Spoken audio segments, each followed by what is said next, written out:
Hey everyone, welcome back to Your Black News. I'm super duper excited as we transition from Black History Month, or I like to refer to as Black Future Month, into Women's History Month.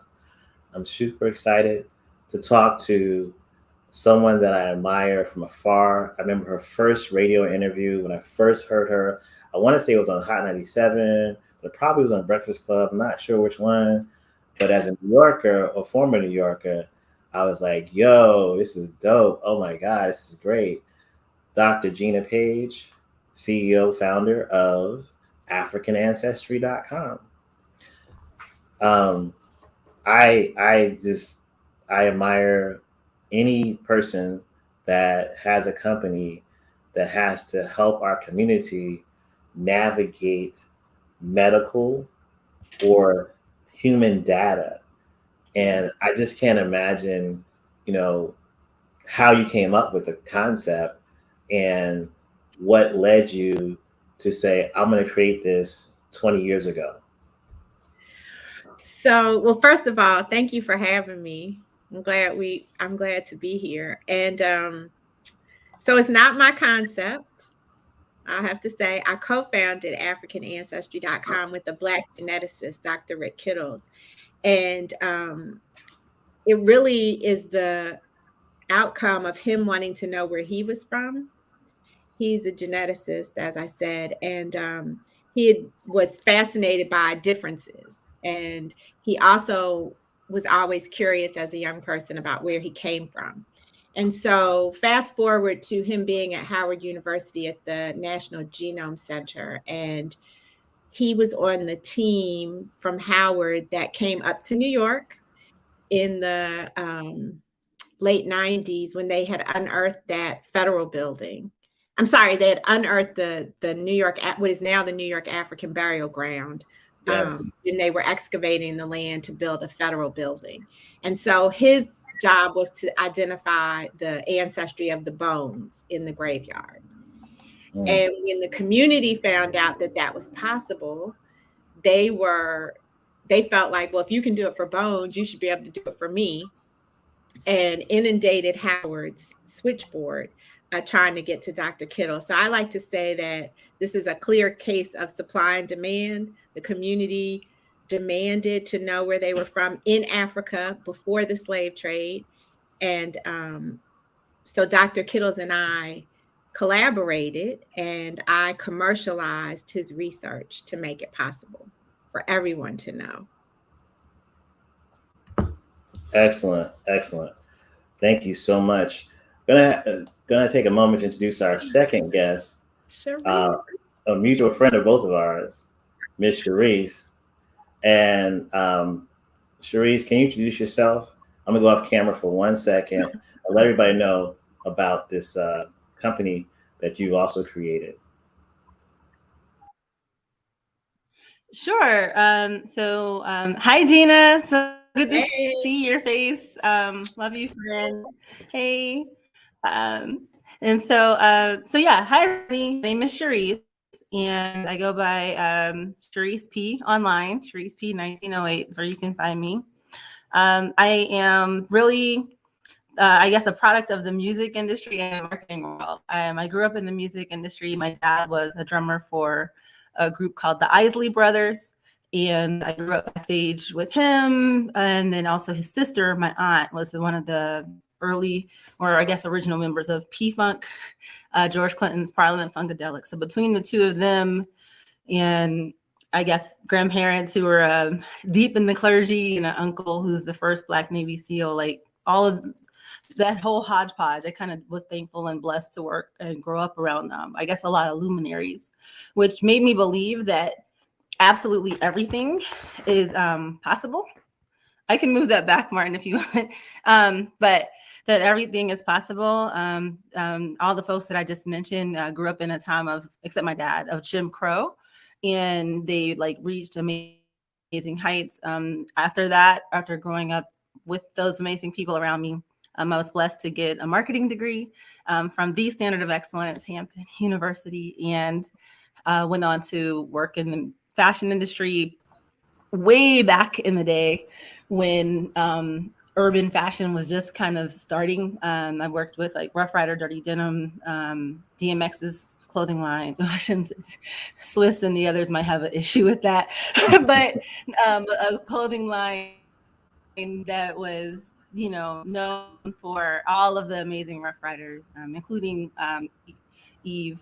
And then went on to work at Coca-Cola, where I was blessed and fortunate to work in a lot of things, including partnership marketing. I led a ton of national marketing campaigns, including campaigns that touch music, like a campaign for like Coke and a few campaigns for Coca-Cola and the American Music Awards and different like restaurant partners or things like that. Also campaigns for different partners of ours, including Sprite or like the Sprite twist the cap, like where you get code for Spotify. I remember when we were talking about doing this campaign, this little company called Spotify, and we were like, and so I was fortunate to work on some marketing and campaigning and partnership marketing for things like that when it was early out. And I went on to lead 1/3 of shopper marketing initiatives for the entire continent at Coke, which from my particular role,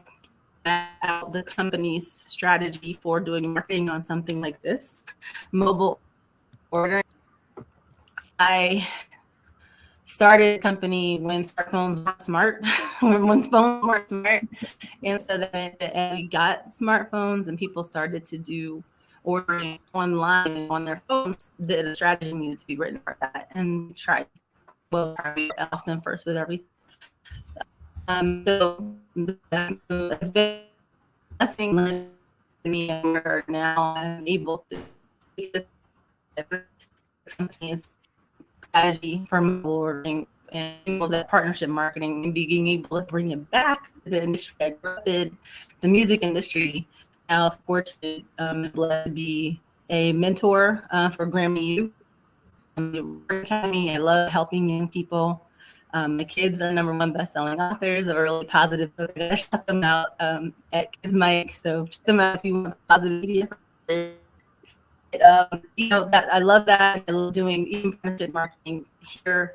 Thank you so much for these amazing, generous that you gave to artists I love and here as family. The and helping him and his fans learn their tribe history, and you all are just awesome. So thank you. Go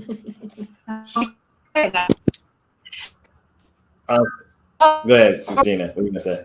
Oh no, I thought you were gonna say something. Cherise, unfortunately, you're breaking up really badly. But and celebrate.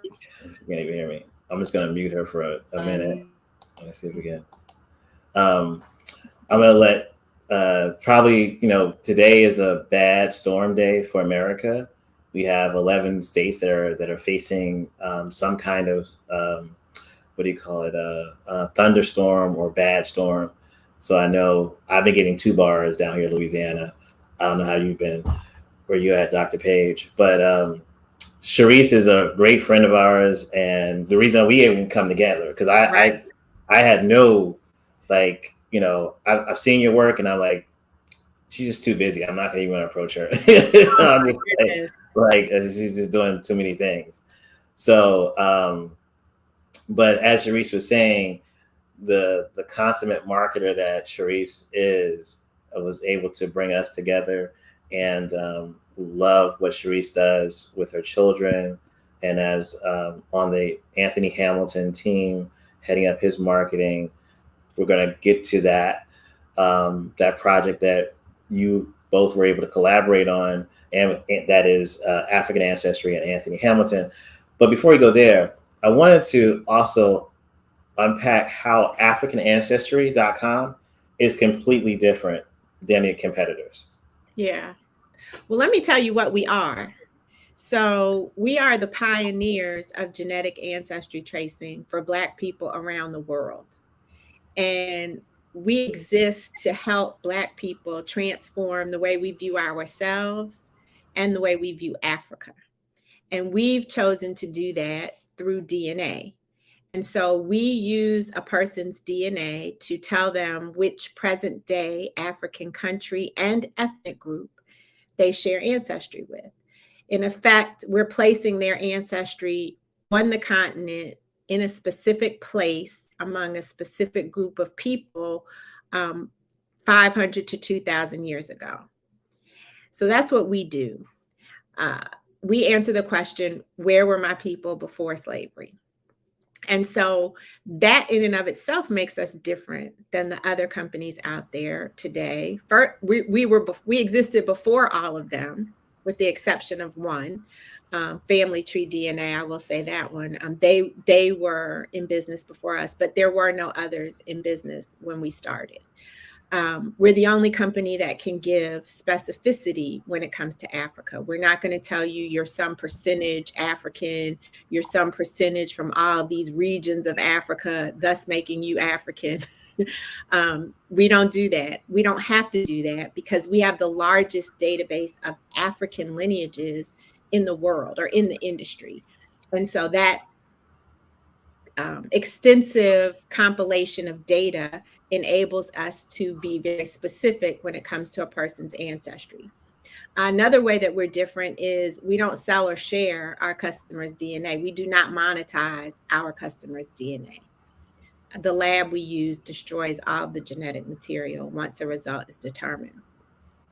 And then the final way, besides us being Black owned, right, that's a big one.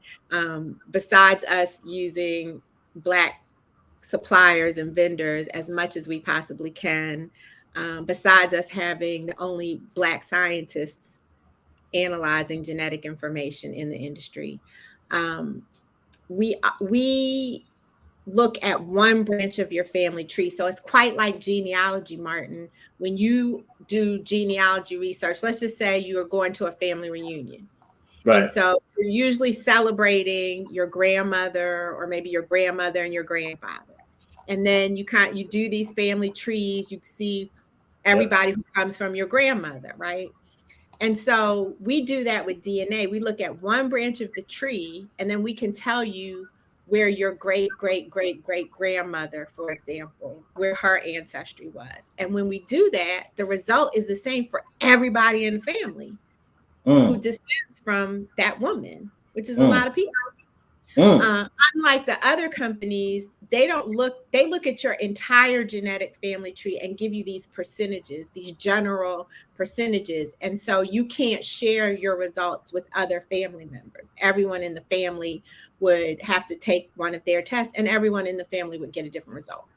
So those are the ways that we're different.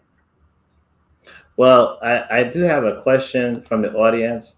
I think it aligns to what you just asked, what you just talked about. The question is from Josetta. How does African Ancestry deal with law enforcement requests?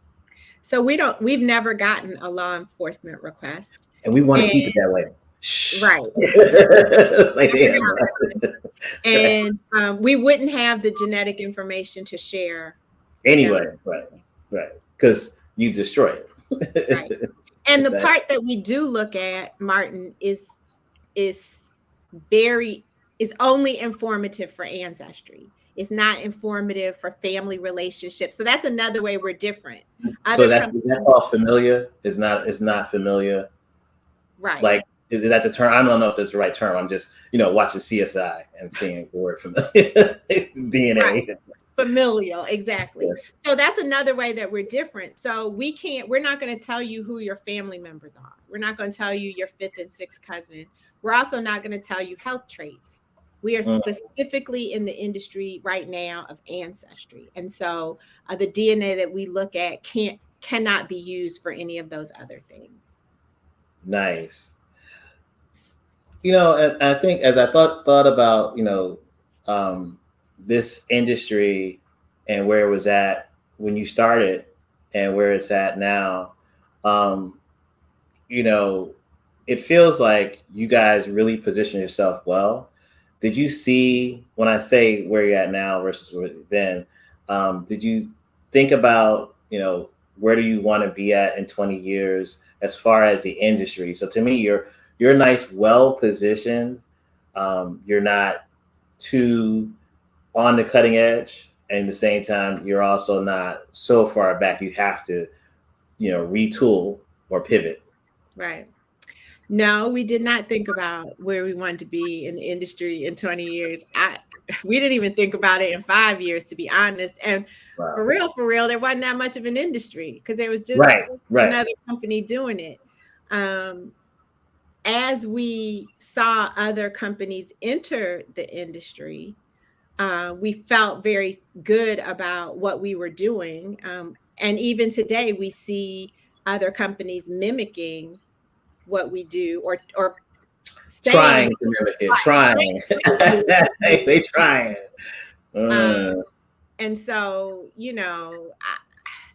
I do think that now, we're very clear about what kinds of directions we need to go in to be able to stay in line technologically with the genetics part of the industry. So we are definitely looking at that. But back then, no, we were just like hoping people would buy tests and hoping people wanted to know where they were from and trying to convince them. So this is an interesting thing. I have a marketing background, right? Product management, corporate, what do you call them? Fortune 500 companies kind of thing. Yes. And we have and still have, Martin, the craziest job in terms of selling our product. So first we have to convince you that you're from Africa. Then we have to convince you that you should that being from Africa is a good thing.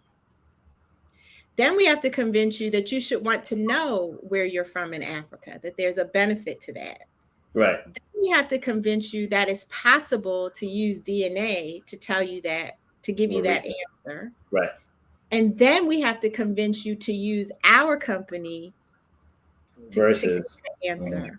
Yeah. And to me, from a marketing standpoint, that is such a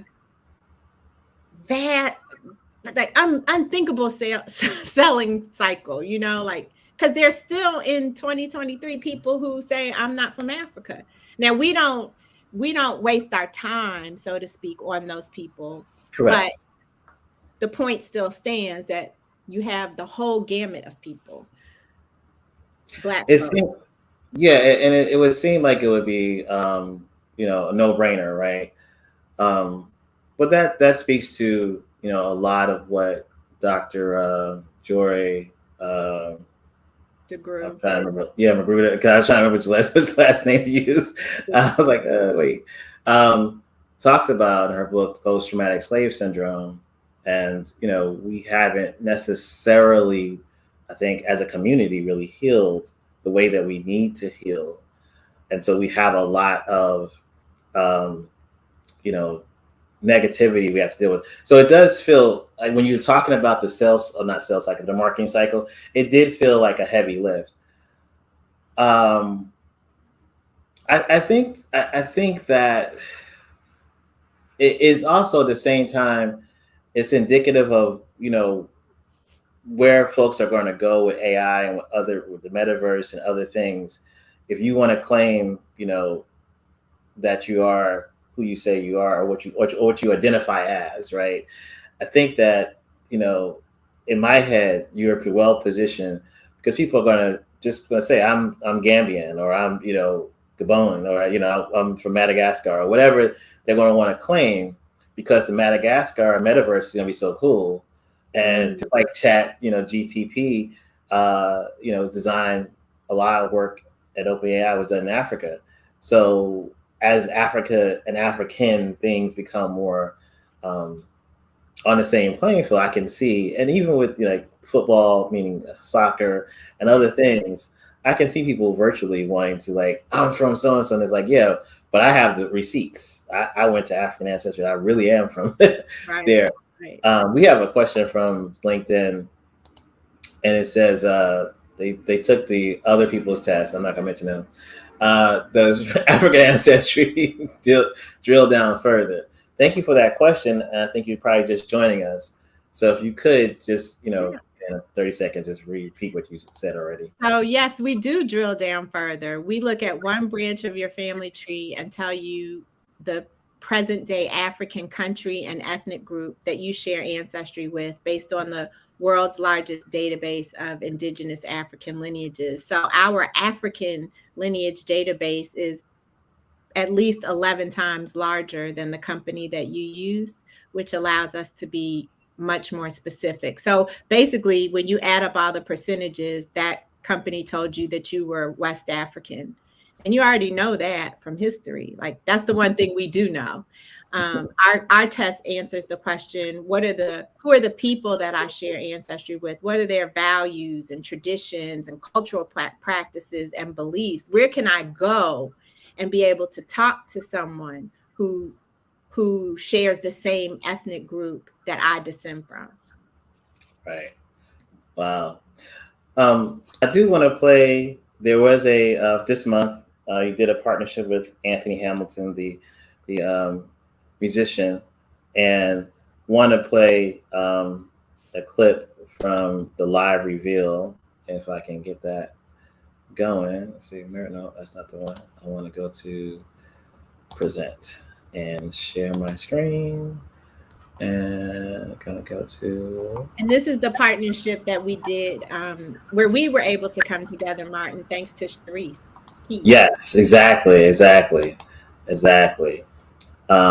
Okay, let's up that. The only thing I gotta do with these technologies, boy, you gotta be careful. There's a little box. Okay, I'm sharing the audio. Okay. Oh, the audio. Yes. Okay, here we go. Share. Hopefully, let's see if people can hear it.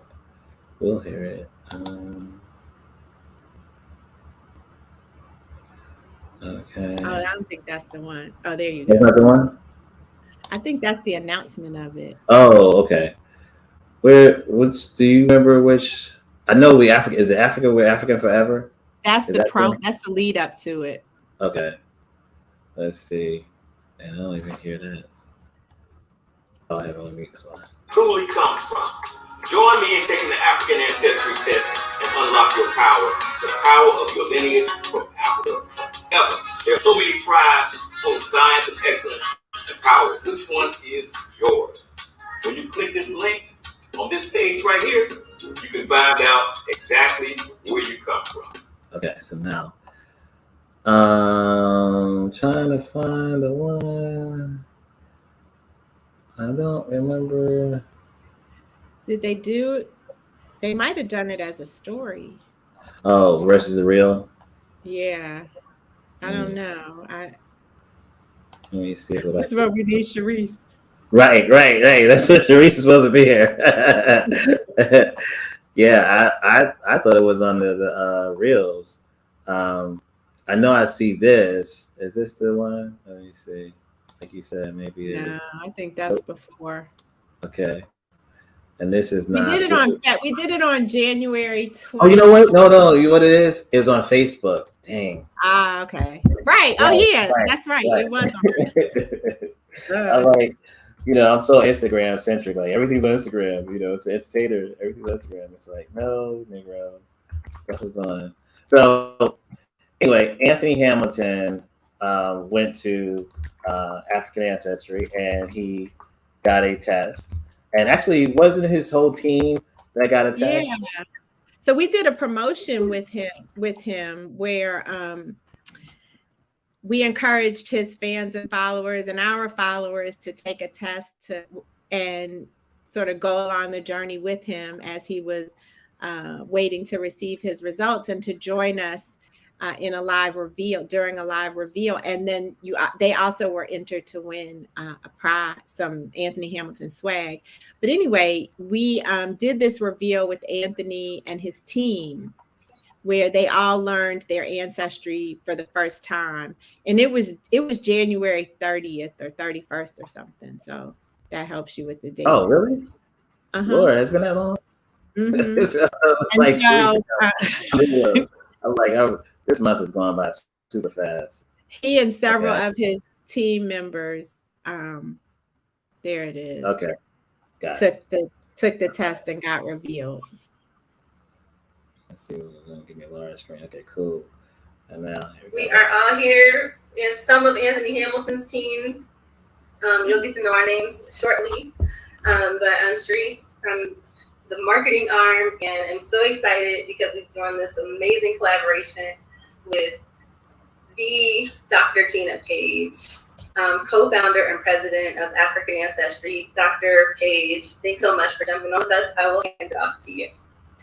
Well, thank you for having me. I am especially excited about today because doing reveals is the most fun part of what I do on a daily basis.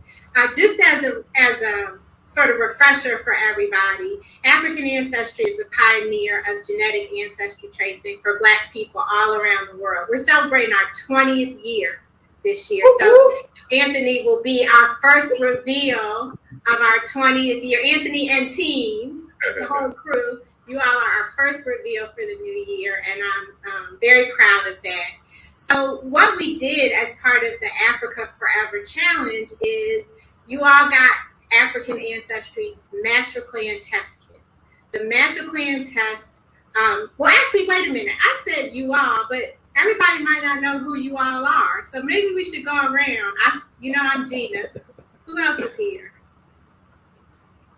And Martin, I think the reveal part is towards the end if you were going to. Oh, really? Okay. Yeah. Okay, let's see. You think it's 37 minutes, so you think it's like at the 30th or? Yeah, I think it was just right before this. Let's see. Let me see. He's part of your group. He's part of your crew. Okay, so go back a little bit. We just did. Okay. Yeah. Hello, Joelle. Amsterdam. You got cousins over in Amsterdam. You said before this or two or no? This is going to be. I've been there a few times, actually a lot, and I love it. I love Amsterdam. That's the thing. I mean, now that you know where you're from, I think you're going to start noticing Cameroon. Oh no, it's before this. Cameroon. So what year when it's P&I? Yeah. So that's considered the first disco song. Yeah. So go back a little bit more. Cameroonian artist. I love it. Go back a little bit more. Okay. Playing calling themselves Cameroonian American. Keep going. A little bit more. We said it a million times. I thought it was at the end. Okay. That impact patrilineal. There we go. And patrilineal and patrilocal. So what that means is inheritance and descent happens through the father. Oops. But then the local part of it is that the children live in the father's compound. Another very interesting fact that I thought was related to you was, like much of Africa, they are farmers. However, they place a special value on sorghum. Oh. Yeah, she's into the cooking. So I'm going to let us. That's really interesting because of the line of his food that he has out. Mm-hmm. That's really, really interesting. Yeah, I can't. So we ended up sharing ancestry with 3 groups of people that live in northern Cameroon: the Massa people, the Mafa people, and the Kotoko people. And one of the things that I was able to share with him is that the first disco song is from a Cameroonian artist, Martin. So Manu Dibango did the song So Makosa, Mama Say, Mama Sa, Mama Kosa. Right. And that was the first disco song, and it was a Cameroonian. So his musical roots run deep. That is a beautiful thing. I mean, this is like phenomenal. I think it's definitely something that we should all do. And I think a lot of the things you brought up as a heavier lift when it comes to marketing and letting people know about. You find. I think you guys say it on your website. Or I've seen it somewhere on your social media. You find your tribe. Yeah. And that's the thing, finding your tribe, and speaking of finding our tribe, Miss Sharice is back. Hey, Miss Sharice. Hey, our cousin. Hey, Sharice. Yes, our cousin. okay. Sorry, I'm like not on camera. Okay. But yeah, thankful. So technical difficulties. Apparently there is a internet outage like for everywhere near my office. Thankfully I live near a Starbucks, but then I gotta to Starbucks and their internet is out. So Right. fun times, fun times, right? Well, we adapt. Exactly, and we got crazy weather happening all across the United States, to the middle to the lower United States today. So that was also, I got 2 bars almost all day yesterday and today. So yeah, this is our new normal, to operate within the dysfunction of the earth, dysfunctioning. So, but Sharice, we were just showing Anthony Hamilton's reveal, and being that he's from Cameroon, and Gina was giving us some specificity around the Cameroonian experience and the song. I don't want to gloss over that. I think it's really important. Bring up about the song again. Soul Makossa is the first disco song, and it was recorded by a Cameroonian artist, Manu Dibango, Wow. who is now an ancestor. But it was sampled by Michael Jackson, like so many artists, Rihanna, Diggy Simmons, you name it. And so that, it has Cameroonian roots. I danced to that so much. I'm a child of the 70s, and we had the record player, and I definitely know we had the LP. Yeah. I didn't realize that was the first disco song. Wow, that's really interesting. And Anthony being, who he is. Descending from those people. Martin, one thing I wanted to mention is that there she is. This is, of course, we're on the tail end of Black History Month, and you and everyone else probably knows that Black History Month was started as Negro History Week. Yes. By Dr. Carter G. Woodson. And so the organization that he founded, the Association for the Study of African American Life and History, better known as ASALH, they create a Black History theme every year. And this year's theme is resistance. Black resistance. And it made me think that I wanted to make sure I share that tracing ancestry is an act of resistance. We were not supposed to get this information. We are not supposed to reconnect with Africa. The disconnection was intentional. The slave trade was a masterfully executed business system who strategy thrived on us being disconnected. But now there's a Black scientist who has made it possible for us to reconnect in a tangible way. We don't have to guess now. We don't have to just claim all of Africa. We can, but we don't have to. We can also know specifically where we're from. And can you imagine all the power that results from us connecting to Africa?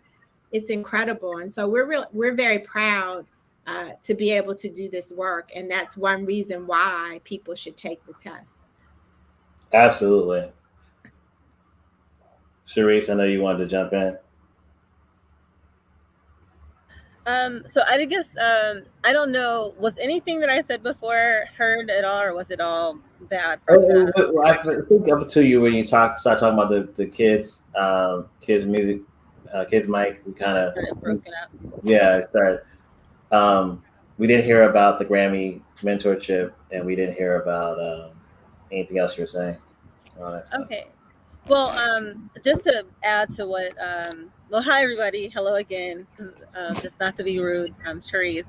But to add to what Gina was saying, she knows that I am a huge fan of this museum in Montgomery, Alabama, called the Legacy Museum, and it really does a great job of illuminating exactly what Gina was saying. Because when you go to the Legacy Museum, they really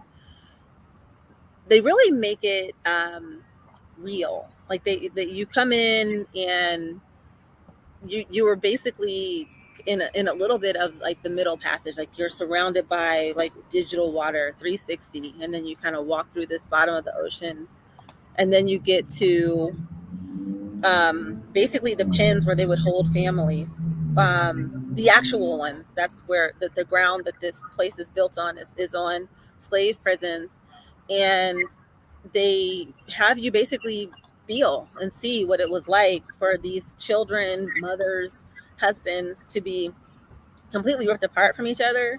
And it just makes you understand how visceral the pain was. I think we know on a cognitive level, and especially people who are paying attention to Black history, we get it that it's horrible what happened and that it's evil. But I think it's a little bit different when you feel that disconnection and see exactly what was lost. And that's why I love what Gina and her partner are doing at African Ancestry in helping us reconnect and really recoup what was stolen from us, in a very cold, callous, harsh way. And I mean, I graduated from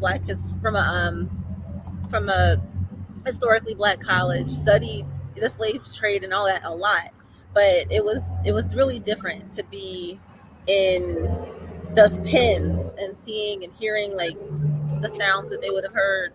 And I just think we owe it to our ancestors who were strong enough and faithful enough, to not just survive for them, but also for us, and saying like you weren't like that their lineage wasn't going to end there, and to really try to understand who they were and identify the customs that they were practicing and that they were relying on and what they were looking to from strength. So many of the tribes in Africa, they don't all do the same things, but many of the customs have survived. And it just, I think we owe it to them to learn it. And when I asked him about doing the reveal and learning his tribe, he was like, yeah, yeah, we'll do it. You know, he was like really like, absolutely, you know. Did I break up again? No, we heard you. Okay.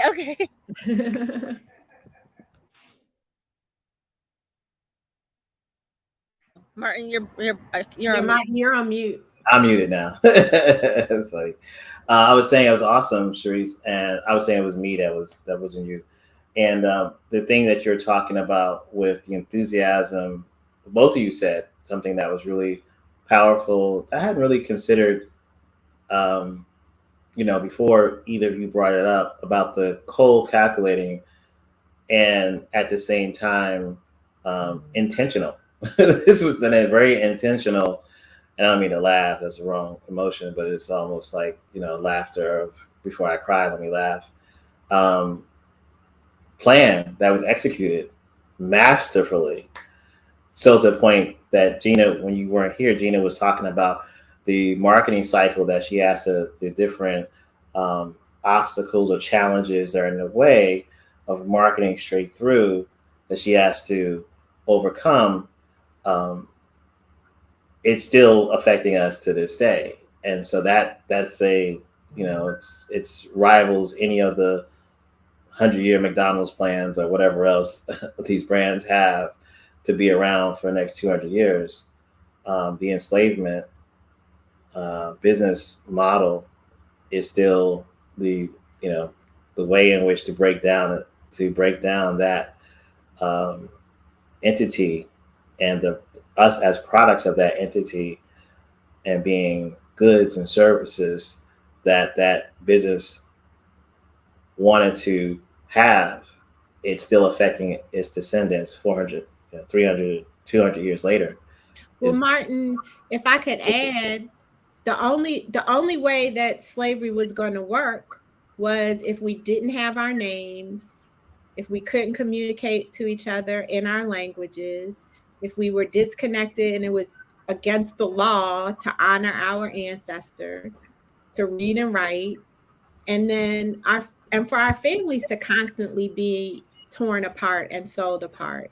And all of those things contribute to your identity. And so when you don't have an identity, when you don't know where you're from and who you're a part of, then you don't have an identity. There's a huge void. You can't know who you are. And that's what we're suffering from. Right. Yep. And the desire to imagine. I think you said something about resist. Did you say resistance? Mm-hmm. What was the word used about resistance? Yeah, it's an act of resistance. Tracing ancestry is an act. Thank you. Yes. And it's like us taking a rest or wanting to imagine and be creative. I fight that term a lot. My wife's always, "You're creative." I'm like, "No, I'm not. I'm just a strategist." She's like, "No, you're creative." I'm like, "No, I'm not. I don't create." And in this conversation, I'm really starting to think about this plan and how it is still. I'm affected by it. Hopefully, our children won't be. But like, it really doesn't lend Black folks the ability to want to create, dream, imagine. That is something that we just, you don't have time for that. It's just, so even that concept of what Sharice was saying when she went to Anthony and said, "Do you want to take the test?" He was like, "Yes, definitely." That power, it in being able to say, "Yeah, I want to connect. I want to look. I want to dream. I want to establish roots." And one of the things he was really, and Sharice, you can keep me honest on this. One of the things that he was most interested in was the spiritual practices of the people. He asked that question several times. And we're going to Cameroon on March 11th, so I'm going to try and get him some real-time information while I'm there. Okay. Yeah, that was important to him, the spiritual connection. Yeah, my eyes are bugging out. Like, I didn't know you were going to Cameroon on March 11th. I wish we would have known, but I'm like, oh wait, dang. But yeah, he would love to have things from it. That would be fantastic. And Anthony is really serious. I will say that he takes spirituality seriously, and I even look at him. What did I call him? I think I said. One, I think that I look at him as a teacher and a healer. There are so many people who like meditate to his music, which I was surprised until we started digging in and talking to fans. Because before I knew him, I just looked at him more like R&B, But I've been fortunate to work with him for over half a decade now, and so that means I've gotten to talk to a lot of fans of his, and often they talk about how they were in a really hard time, and that his music was really instrumental in helping them get through a hard time or get through depression or even get through the ultimate darkest thoughts, and that they use his music to heal from it. And even I see how he handles people, and he really does have a very healing approach. And he does. Yeah, and whenever someone says, "Oh, I love your music," or "I love this about you," he immediately, I would say pretty much every time I can remember, his answer is, "Well, when you have a gift, when you're given a gift or the gift, meaning from God, you have to respect it, and you have to respect it and take care of it." Which is a great lesson for me, even in looking at my own purpose. Wait, let me make sure I'm a great steward over what God has me here on earth to do.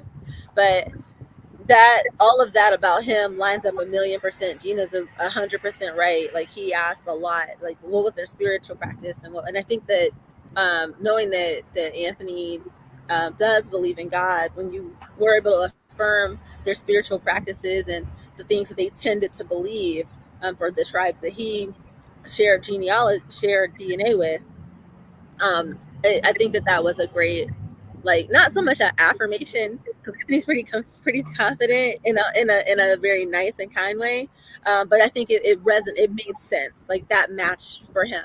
We would have to ask him specifically if that's what he felt, but I think it definitely lines up with what I know of him, that it made sense. It just matched 100%. And I think what you were saying about how we lost so much, I look at movies like the Black Panther movies, and I love that they exist and that we are excited about them as a people.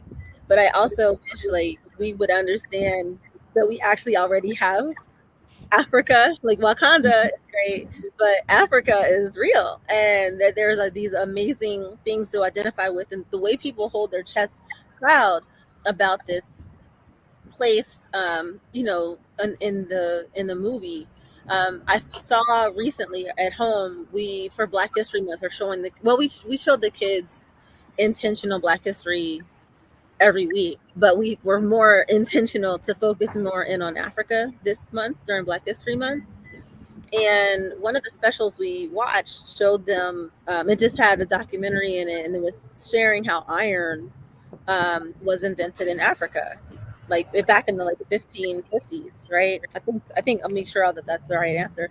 But our kids, even the one child who's not, oh no, about 5,000 BC, between 5,000 BC and 3,000 BC, and they just kind of went through these sculptures in Africa that were almost like little tchotchkes, but they had been done through ironwork, and it was very clear this was the first iteration of ironwork in the world history. And it was like, wow, Africa gave us iron. And we talked as a family about how that changed the entire world, how the world would just not be the same.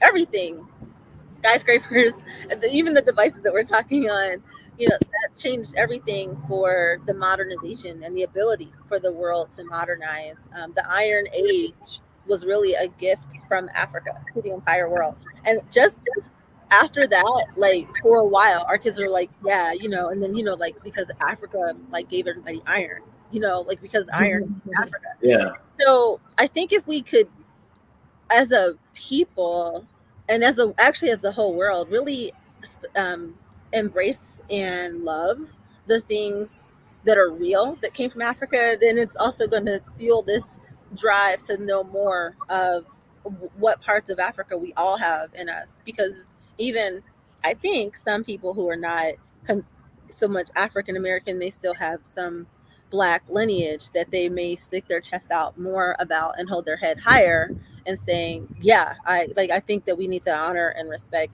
the gifts that Africa has given to us. But even as a community, if we could dig into the things that we do have that show us how Africa is awesome, then it, I think, can help us hold our heads higher. I love that the Woman King came right around Black Panther. Right. There's this real story to hold on to. So. No, that's you said a sermon. That's Sorry for going so long. No, not the length, but just the meat of the material. That's what I meant by sermon. But you can go long. I think it's really a powerful point and poignant. Want to give space for Dr. Page to take us out. And Dr. Page, what are some things we can do to support African ancestry? Oh, well, thank you for asking. So you can support us by following us engaging with us on social media. Every Wednesday, we do a live broadcast on YouTube, Facebook, and LinkedIn, where we have conversations with the African diaspora about topics that impact us. We're kicking off. We just kicked off our world tour, our 2023 world tour. So we'll be traveling to 16 cities in 8 countries on 4 continents this year. Our next road tour or world tour stop is in Oakland, California. So we'll be going to Oakland in April. We'll be coming down to Charlotte. We'll be in Chicago. We'll be in Atlanta. We'll be in Houston. We'll be in Brooklyn. We'll be in Colombia, South America. We'll be in London, in the UK. So if you join our text list or our email list, you'll get that information about where we'll be. And then the other thing is to take the test. Take the test and then teach your family, teach your kids about the importance of knowing where you're from and also about where you are from, and spread the word, because the whole point is to connect the diaspora, to connect Africa and the diaspora.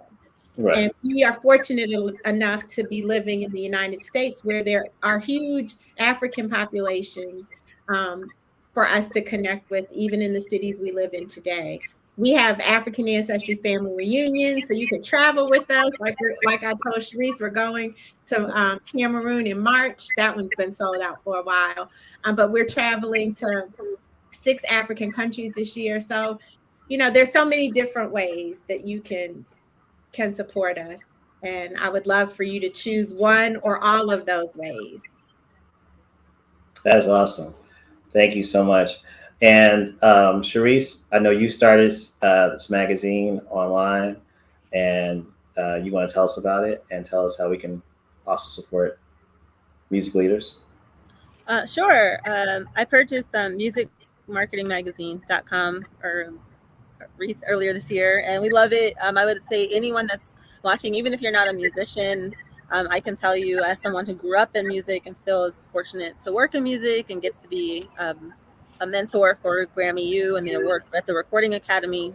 There are so many aspects of music. Like I said before, working at Coca-Cola, I was leading campaigns like for American Music Awards and all of that. So I think even if you're an executive at a company or you're a small business owner or an actor, just a few weeks ago, we were doing a music video. There were actors all over the place. There was a director. So if you're a screenwriter, scriptwriter, producer, we at Music Marketing Magazine are all about pushing and supporting and celebrating positive and uplifting creators who touch music, and that's really every creator. And then I would be remiss if I didn't shout out the latest and greatest from Anthony's world. And Anthony Hamilton is launching, he's really excited about launching a hat line. Everyone knows that he's like always wearing his hats. So he has a Francis Gray and Anthony Hamilton legacy collection launching. There's going to be an event at Nordstrom's on Saturday, March 4th. And so there's a lot going on over there as well. So maybe we can, yeah, so there's that. Check that out. That's what's up. That's what's up. Well, thank you both for helping us ride out Black History Month and talk about our future, the Black future. And also, I definitely want to make sure that either we get together or we do a not not too long update and maybe some thoughts around Women's History Month, because both of you are women that I strongly believe are market leaders, but also at the same time, you're very grounded, you're very real, and very committed to our community, which is sometimes it's hard to find women like you for other women to find you. So I want to always promote the people in my circle that I feel are people that people should know and they should support, but also just, iron sharpening iron, so to speak. And it's just, it's been a kind of a quiet Black History Month, uncharacteristically. And I think that's because a lot of people are tired, and we've lived through a pandemic for the past 2 years, and we need to recharge, rest, and stuff like that. But more importantly, we need to know who our resources are and who we need to support. So hopefully we can revisit this for Women's History Month in some form or fashion, and maybe give some tips or, some things you guys might want to focus on, because I think, again, your models, both of your models, business models, the way you lead your lives, the way you show up in the community, is something that we need to highlight. So thank you for being a part of this. Thank you, Martin. Thank you, Martin. I really appreciate it. Miss Vicky is saying that she's your sword, Gina. Hey. Yes, Vicky Stevens out in Cali. Yeah. We're coming to Oakland, Vicky. I'm gonna be in touch.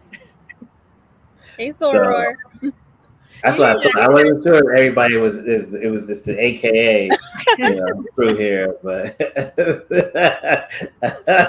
I knew it. I felt it in my bones. But anyway, thank you both, Martin, for having us. Yes, thank you, Martin. Thank you so much. All right. Thank you.